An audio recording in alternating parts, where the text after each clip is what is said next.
পাড়াতে 26শে জানুয়ারিতে পতাকা উত্তোলন অনুষ্ঠান হচ্ছিল। চলো তোমাদের সাথে শেয়ার করা যাক কেমন হচ্ছিল অনুষ্ঠানগুলো।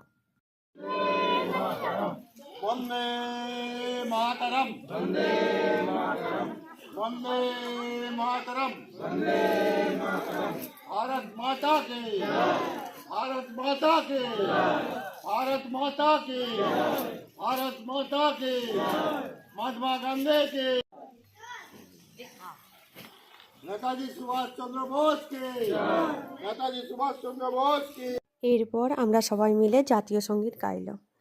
আর দেশের জাতীয় সঙ্গীত গাইতে সত্যি ভালো লাগে। আর যখন দেশের পতাকা এরকমভাবে ওড়ে তখন সত্যি গর্বে বুকটা ভরে ওঠে, তাই না? তারপর বিস্কুট দিল সবাইকে, সেই ছোটোবেলার মতো মনে হচ্ছিল। বিস্কুট নিলাম আর ভিডিওটা এখানেই শেষ করছি। ভিডিওটা ভালো লাগলে লাইক শেয়ার কমেন্ট করতে একদম ভুলো না বন্ধুরা। আর তোমরা যদি আমার চ্যানেলে প্রথম হও প্লিজ সাবস্ক্রাইব।